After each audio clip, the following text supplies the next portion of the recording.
추석명절을 맞이하여 그리스도 앞으로 나온 여러분들에게 하나님이 주시는 은혜와 평강이 함께하기를 소원합니다.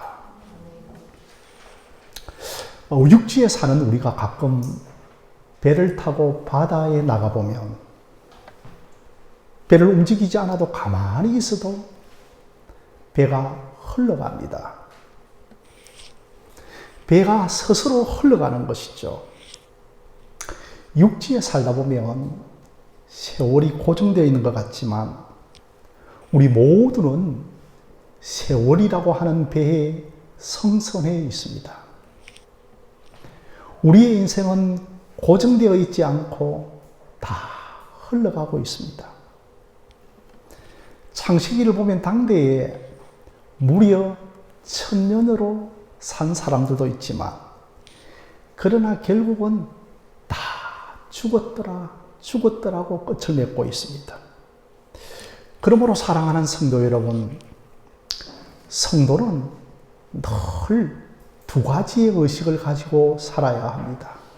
첫째는 세상 의식을 가져야 하고 둘째는 본향 의식을 가져야 합니다. 제가 성도에게 세상 의식을 가지라고 하는 이 말은 여러분이요, 이 모든 세상에 여러분의 전부를 올인해서 살라는 말이 아닙니다. 오히려 세상 사람들이 더 세상 의식이 없습니다. 세상 의식이라고 하는 이 말은 이 세상이 전부가 아니라 다음 세상이 있다는 겁니다. 세상 사람들은 다음 세상을 준비 위하여 살아가는 세상 의식이 없는 것이죠. 그저 이 땅에서 건강하고 행복하고 이름을 남기며 착하게 살아가는 것입니다. 그러나 크리스찬은 이 땅이 영생을 이루는 터가 되어야 합니다. 아니, 우리가 죽고 나서 영생을 준비하고 죽고 나서 구원을 장만해서는 결코 그런 거는 없는 겁니다. 영생을 이루고 구원을 이루는 곳이 이 세상이라고 하는 곳입니다. 우리가 이 세상에서 영생을 얻고 구원을 이루지 못하면 영원히 영생과 구원의 열매는 따먹을 수는 없는 것입니다. 하나님은 최초에 아담에게 순종하기를 원했는데 불순종함으로 말미암아 어느 인생도 하나님과 동행하며 영생을 누릴 수 있는 인생이 없었던 겁니다. 그러나 둘째 아담으로 오신 예수 그리스도는 하나님의 계명에 온전히 순종하심으로 우리에게 영생의 길, 구원의 길을 내신 것입니다. 그러므로 우리에게 하나님은 이 세상에 사는 동안 너희들은 주 예수를 믿으라. 예수를 믿어서 구원을 이루는 곳이 세상이다. 너희가 이것 하나 얻고 하면 참으로 이 세상은 의미가 있는 세상이라는 겁니다. 가끔 가을이 되어지면 저는 그 용인에 있는 에버랜드 뒤편에 호암미술관을 종종 찾아갑니다. 그곳에 그 담장 너머로 고 이병철 회장의 무덤이 있기도 하죠. 매우 호화롭게 크게 잘 만들어 놓았습니다. 그러나 성도 여러분, 이것 크게 잘 만들어 놓아도 무슨 소용이 있겠습니까? 그들이 원불교를 믿고 매년 60억 정도의 그 기금을 원불교에 바치기도 하지만 세상의식을 가져야 하는 겁니다. 우리가 이 세상에 재벌보다 가진 것은 많지 않지만 구원을 얻었고 영생을 얻은 것에 감사하고 감사하시기를 바랍니다. 이것 하나 얻었다고 우리가 자부심을 가지면 우리가 이 땅에 사는 의미가 있는 겁니다. 이것이 여러분 세상 의식입니다. 그러니 이 세상에서 믿어야 하는 겁니다. 하나님이 우리에게 믿음을 선물로 주셔서 예수님을 믿으면 이것보다 더 좋은 것이 우리에게 없는 것이죠. 둘째는 본향의식을 가져야 합니다. 본향의식을 가져야 합니다. 이 본향이라고 하는 것은 우리가 태어난 세상의 고향이죠. 본향은 고향의 예스러운 표현이기도 합니다. 요즘은 본향이라고 하는 말을 잘 사용하지 않습니다. 그러나 성경에는 본향이 있죠. 이 본향은 우리가 태어난 곳이며 또한 본향은 우리가 돌아가야 할 곳입니다. 예수님께서는 하늘나라에 오셔서 하늘나라로 돌아가셨습니다. 그러니 우리 예수님의 본향은 천국이요 하늘나라인 것입니다. 우리 성도들의 본향도 천국입니다.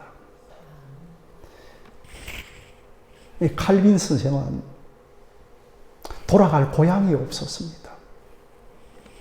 원래 칼빈의 고향은 프랑스였거든요. 그런데 이 프랑스 발음으로 하면 칼빈이 아니고, 칼빈은 영어식 발음이고 칼뱅이 됩니다. 칼뱅은 그 프랑스의 그 신교도, 개신교에 대한 종교의 박해를 견디지 못해서 쫓겨났습니다.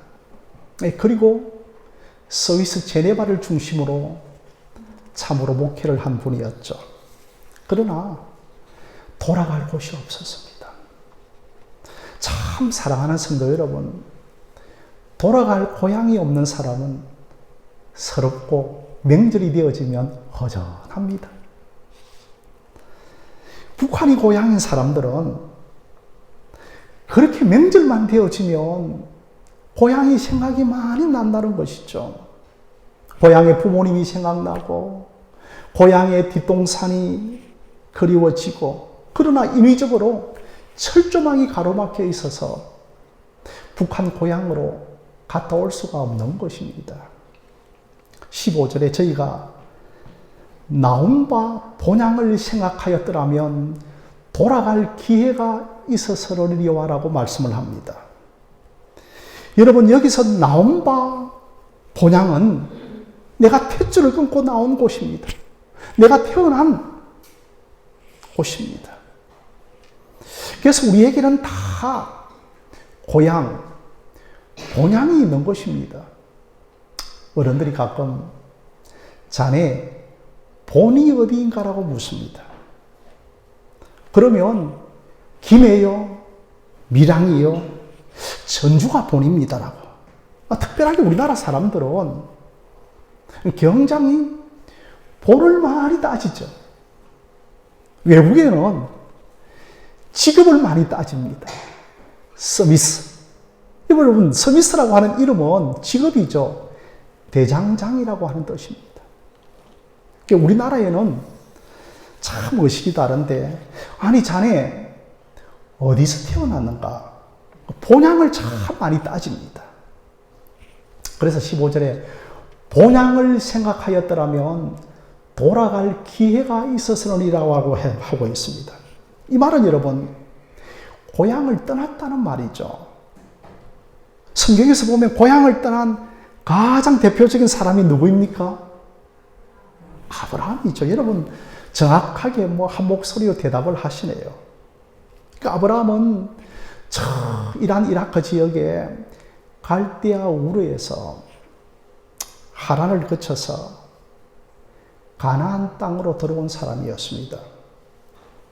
본향을 생각하였더라면 아브라함이 돌아갈 기회가 있었으리라고 하는 말은, 아브라함은 아예 고향을 돌아갈 생각을 접었다는 겁니다. 왜 고향이 생각나지 않았겠습니까? 요새는 비행기를 타고 가면 고향도 옆집 드나들듯이 하고 있습니다. 그러나 그 아브라함의 고향은 저 멀리 수천 킬로가 되어지고 또 한번 떠나려고 하면 가족들을 데리고 가야 되고 식솔들을 거느리고 가야 되고 우양을 거느리고 가야 되고 여러분 고향 가기가 결코 만만치가 않는 겁니다. 거의 불가능한 겁니다. 그러나 여러분 막상 간다 해도 가는 길목에 도적이 있고 사자가 설치고 그래서 아브라함에게는 돌아갈 고향이 없었다는 겁니다. 이스라엘 백성들을 가리켜서 중근동 지역에서는 히브리라고 합니다. 히브리 민족이라고 합니다. 여러분이 히브리의 근원은 정확한 것은 알지 못하지만 그러나 대충 아브라함에게 권한이 되어져서 강을 건너온 자들이라는 뜻입니다. 아브라함이 계속해서 그 메소포타미아 유프라테스 강을 쭉 따라와서 결국은 하란에서 정착을 하다가 그 강을 건너서 가나안으로 내려올 때 그 가나안에 살고 있었던 원주민들은 야, 저 사람들 강을 건너온 이방 족속들이라고 해서 히브리라고 하였던 겁니다.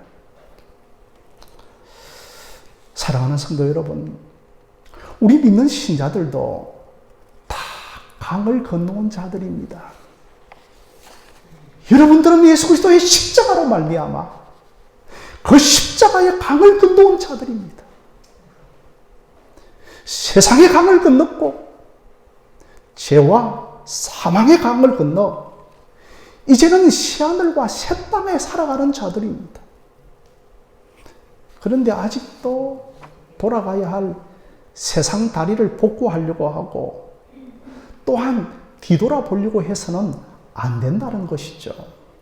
그래서 아브라함은 나온 바 본향이 아니라 16절에 더 나은 바 본향을 사모한다라고 그렇게 말하면서 그 나은 바 본향은 하늘에 있는 것이라고 하였습니다. 여러분 성경의 기자 히브리스 기자가 참 문학적으로 아름다운 표현을 하고 있는 것이죠. 나은 바 본향 그리고 또한 더 나은 바 본향이라고 비교를 하고 있습니다. 나은 바 본향은 내가 탯줄을 끊고 자랐던 곳입니다. 그런데 이제 아브라함은 더 나은 바 본향을 사모한다라고 합니다. 바로 여러분 어디인가요? 천국 본향인 곳입니다. 우리가 히브리스를 쭉 읽어보면 더 나은이라고 하는 단어들이 참 많이 나옵니다. 그래서 더 나은 언약이라는 단어도 나오고 더 나은 중보자라는 말, 이 말은 여러분 더 좋다는 것입니다. 여러분 이 말은 새 것이라는 겁니다. 그래서 더 나은 언약은 새 언약이신 예수 그리스도시고 더 나은 중보자는 모세보다도 더 나은 중보자이신 예수 그리스도이신 것을 믿으시기를 바랍니다. 그러니 더 나은 본향은 이 땅의 본향과는 비교할 수 없을 정도로 좋은 곳이 있다는 것입니다. 여러분 그곳이 어디인가 하면 16절에 하늘에 있는 것이라 천국이요 천당인 것입니다. 우리가 어릴 때만 하더라도 교회 간다 하기보다는 예배당 간다라고 말을 자주 사용했고 천국이라 하기보다는 천당 간다라고 하는 말을 자주 사용을 하였습니다. 사랑하는 성도 여러분, 천당이 있음을 믿으시기를 바랍니다. 왜 제가 천당이라고 하는 말을 사용하는가 하면 이 천당, 천국은 가념, 철학이 아니라 실제로 있는 장소입니다. 요즘은 내 마음속에 천국이죠. 이런 말을 자주 사용하죠. 그러나 여러분, 우리가 반드시 분명히 돌아가야 할 터, 땅, 장소, 공간, 천당이 있습니다. 불교는 미래관이 좀 불투명하다 보니까 억지로 철학적으로 관념적으로 만들어내는 곳이 뭐냐 하면 극락세계입니다. 그러나 여러분, 천당은 쉽지 않은 장소입니다. 그래서 예수님께서도 요한복음 14장에서 내 아버지 집에는 참 거할 곳이 많도다. 내가 너희를 위하여 거처를 예비하러 가노니 가서 너희를 위하여서 거처를 예비하면 내가 다시 와서 너희가 나 있는 곳에 데리고 가시겠다고 말씀을 하였습니다. 예수님께서 하늘로 올라가셔서 거처를 예비하십니다. 십자가에 죽으시고 부활 승천하여 우리에게 천당을 분양하시는 겁니다. 그래서 우리 성도들은 이 세상 의식과 본향 의식을 가지고 살아가야 하는 것입니다.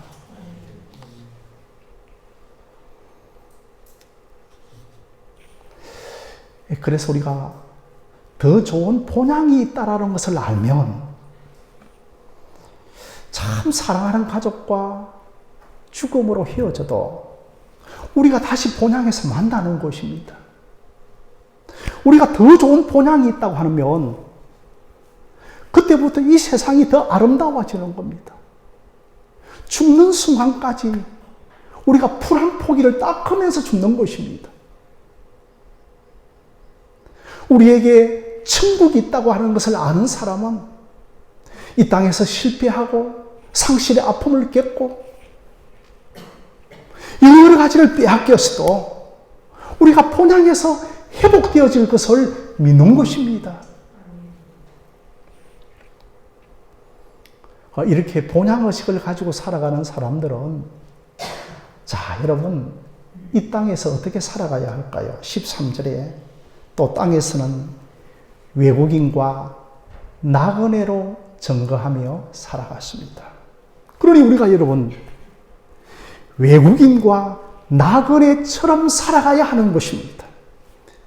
사도 바울은 우리의 시민권은 하늘에 있다고 하는 겁니다.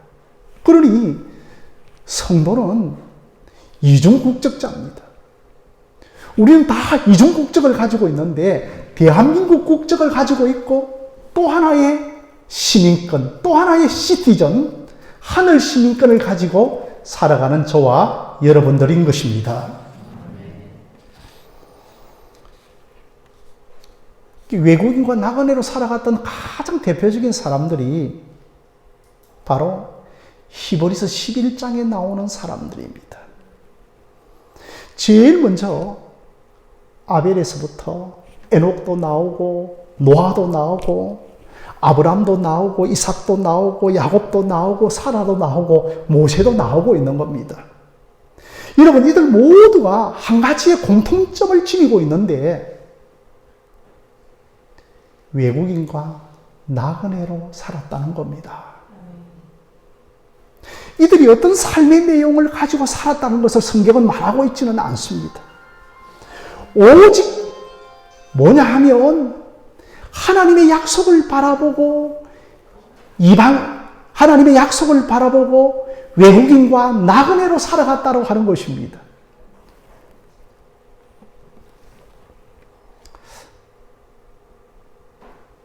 예전에 이제는 자꾸 했지만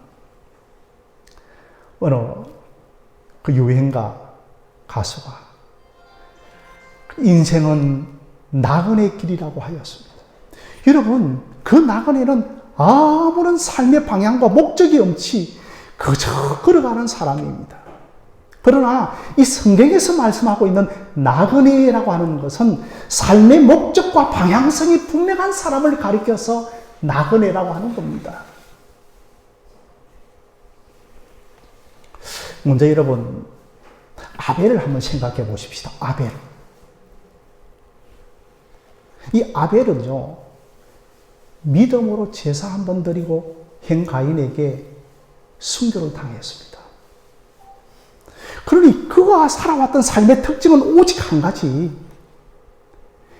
믿음으로 제사 드린 것밖에 없다는 겁니다. 그러니 믿음이 언제 드러나는가 하면 바로 그가 예배를 드릴 때 믿음이 세상에 드러나고 그로 인하여 세상에 죽임을 당하게 된 겁니다. 이 믿음을 세상이 용납하지 아니하는 겁니다. 그러면 여러분, 이 히브리서 11장에서 나오고 있는 에녹은 어떤 사람입니까? 에녹은 하나님과 300년을 동행하다가 하나님이 죽음을 맛보지 않고 데려가 버린 겁니다. 그러니 여러분, 에녹의 삶의 특징은 하나님과 동행하는 겁니다. 하나님과 동행하는 것이라고 하는 것은 뭐냐 하면 저 천국을 사모하며 동행하는 거라는 것이죠. 여러분이 너무나 잘 알고 있는 노아를 한번 보십시오. 이 세상은 물 심판 받아야 할 그 이유 한 가지 보여주며 그는 한평생을 살아갔습니다. 또 여러분들이 너무나 잘 알고 있는 아브라함과 이삭과 야곱을 보면 그들이 다 장막 가운데서 살았다는 겁니다. 그러니 땅 한 평 없고 그들이 집 한 채 없이 그저 임시 텐트에서 주님 오라고 부르시면 언제든지 그 장막을 긋고 살아가야 할 저 천국 본향을 사모하며 살아갔다는 것입니다. 사랑하는 성도 여러분, 오늘 저와 여러분들이 이 땅을 살아가면서 외국인과 나그네라고 하는 증거를 나타내고 계십니까? 우리 용인 지역에도 얼마나 많은 외국인들이, 많은 노동자들이 들어와서 살고 있습니다. 그들을 우리가 바라보면 용인 땅이 평생 살아가야 할 땅이 아니라는 것을 우리는 알게 되는 겁니다. 왜냐하면 그들은 외국인과 나그네로 이 용인 땅에서 살아가고 있기 때문인 겁니다. 그들이 용인 땅에 살면서 집을 사거나 결코 미래를 설계하지는 않습니다. 한 푼이라도 더 돈을 아껴서 고향을 돌아갈 생각을 하며 살아갑니다.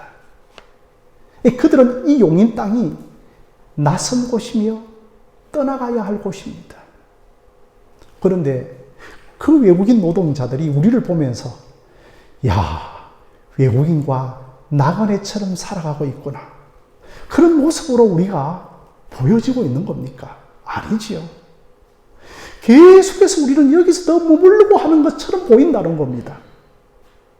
더 나아가서 에녹과 노아와 아브라함과 모세가 우리를 보면 너희들이 정말 나그네와 외국인처럼 살아가는 것으로 보이겠습니까?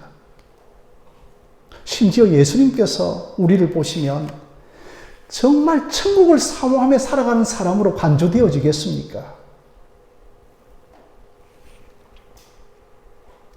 이런 말씀을 들으면 대부분 성도들이, 목사님, 그런 말씀 다 알고 있습니다.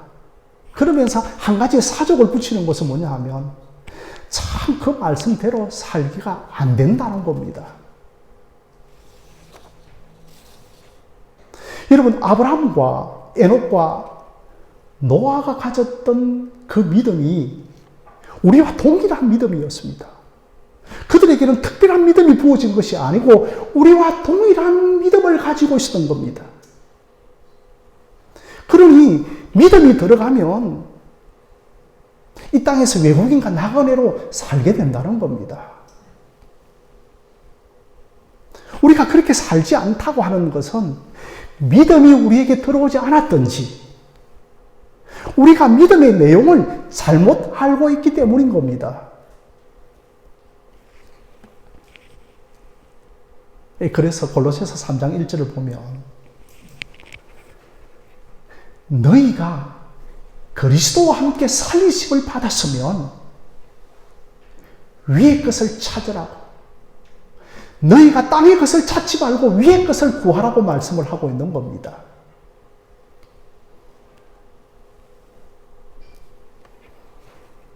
우리가 반드시 그리스도와 함께 살리심을 받으면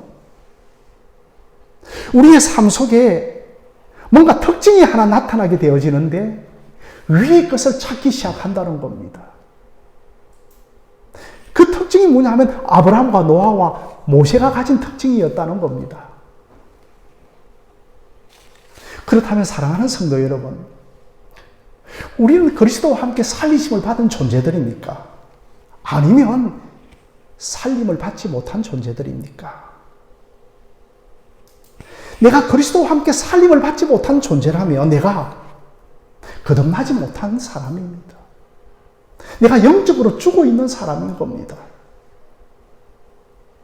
그러니 여러분, 내 속에 새 사람이 활동하고 있는 것이 아니라 여전히 죽어 있는 나의 옛 사람이 여전히 여러분의 삶 속에 활동하고 있다는 겁니다. 이런 사람은 여전히 세상의 가치관과 세상의 사고방식으로 살아가는 겁니다.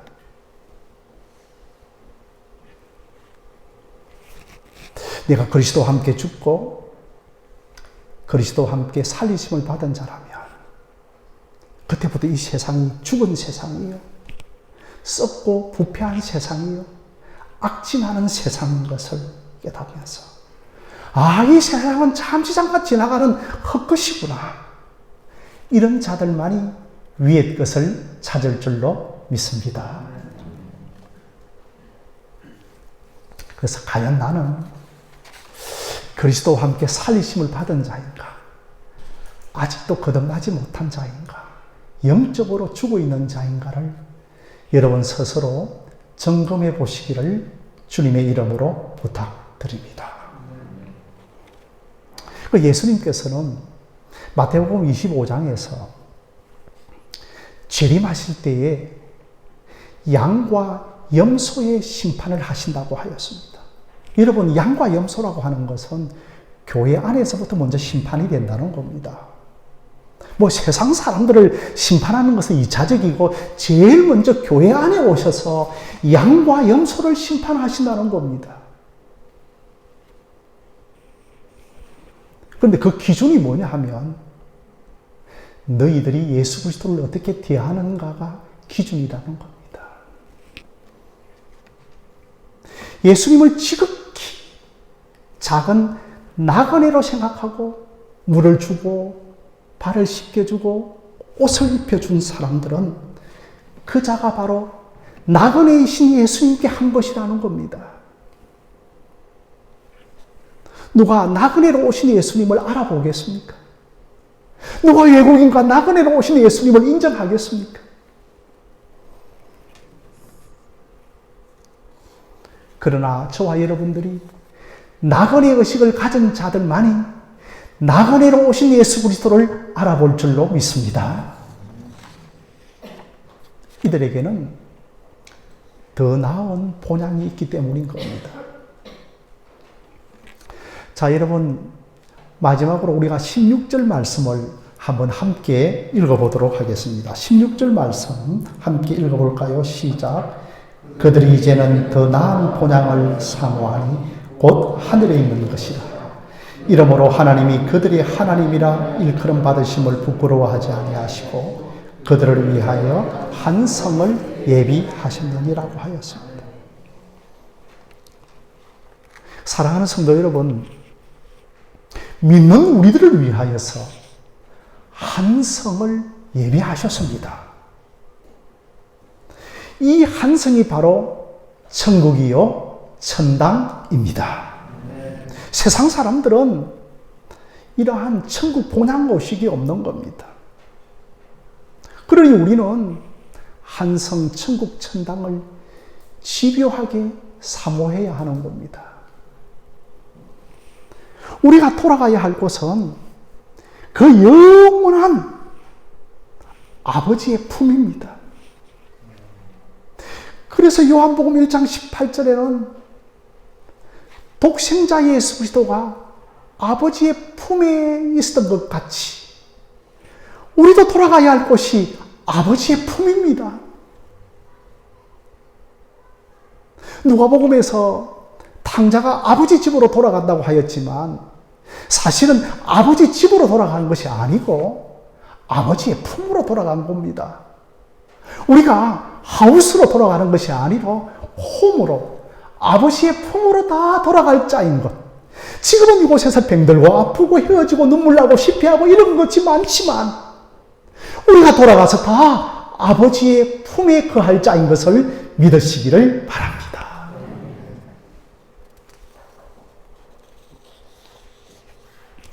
그러니 사랑하는 성도 여러분, 본향은 천국이요, 천당이요, 영생입니다. 자, 여러분, 믿는 자가 죽으면 제일 먼저 우리의 영이 부활합니다. 믿으시죠? 그리고 우리 육체는 화장하기도 하고 흙으로 돌아가기도 하겠죠. 그러나 예수님이 재림할 때는 우리의 육체도 온전한 부활체로 부활하여 영과 연합하는 겁니다. 그러니 여러분, 우리가 몸, 신체, 바디를 가지고 있으면 이게 바디가 있는데 당연하게 거할 장소와 공간과 터가 있어야 되지 않겠습니까? 그러니 청당이 있다는 겁니다. 그러니 여러분, 청당이 장소요, 공간이요, 터라는 겁니다. 이게 여러분, 천당이 관념이 아니고 철학이 아니고 유토피아가 아닌 겁니다. 내 마음이 천당이 아닙니다. 관념으로 철학으로 믿으면 여러분, 불교요, 이방 종교인 겁니다. 분명히 그곳 천당이 있는 것을 믿으시기를 바랍니다. 자, 그래서 여러분 16절에 하나님이 저희 하나님이라고 부끄러워하지 아니하신다고 했습니다. 얘들아, 천국 올라오면 내가 너희들의 하나님이란다. 부끄러워하지 아니하고 부인하지 아니한다는 겁니다. 다른 말로 말씀드리면 너는 내 것이라, 너는 내 백성이라, 이 여러분 구약의 표현입니다. 신약에서는 너는 내 아들이라, 너는 내 딸이라고 한다는 겁니다. 세상은 나를 부끄러워합니다. 그러나 하나님은 우리를 부끄러워하지 않습니다.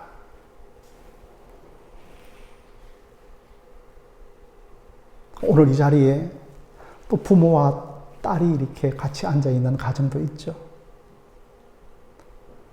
부모는, 어머니는 딸을 결코 부끄러워하지 않습니다.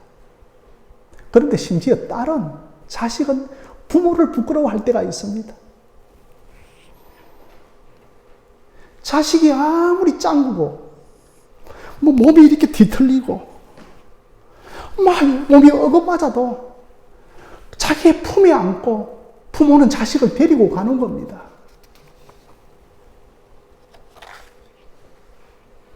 그러니 여러분이 뒤틀리고 짱구요, 실패하고 좌절하고 세상에 버림을 당하고 힘들고 약함이 있더라도 그 힘듦과 약함을 내 아버지 앞에 내어놓으시기를 주님의 이름으로 부탁드립니다. 맡기면 되는 겁니다. 여러분의 힘듦과 약함을 여러분의 아버지 앞에 맡기면 되는 겁니다. 그러면 우리 아버지는 여러분들을 부끄러워하지 않습니다.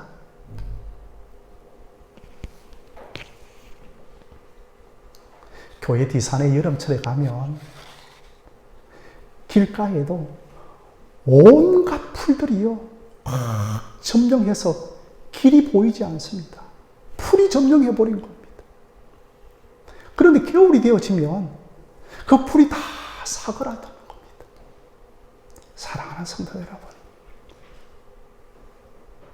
여러분의 인생에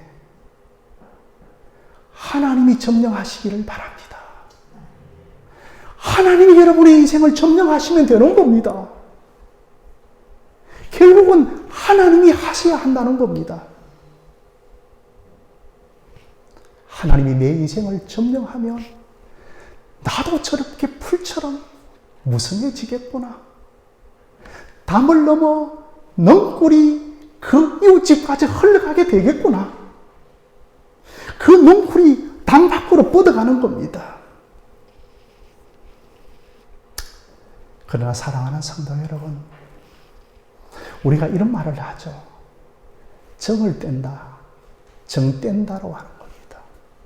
우리 인생의 실패와 좌절과 어려움과 약함을 주셔서 세상에 정을 떼더라도, 하나님께서 우리의 세상에 정을 떼게 하더라도 결코 포기하지 말고, 여러분 자신을 결코 낙심하지 말고, 여러분의 주변을 결코 포기하지 않는 여러분들이 되어지시기를 바랍니다.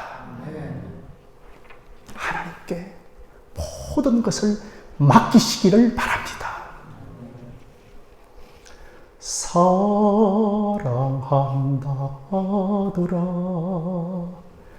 내가 너를 잘 아노라 사랑한다 내 딸아 내가 축복 더하노라. 할렐루야. 하나님께 맡기고 우리 인생에 한 줄기 빛도 있더라도 믿음으로 붙드는 여러분들이 되어지시기를 바랍니다. 오늘도 나에게 본향을 주시고 본향을 사모하게 하시는 하나님께 감사하여 본향을 찾는 자로 살아가는 저와 여러분들이 되어지시기를 주님의 이름으로 간절히 축원드립니다.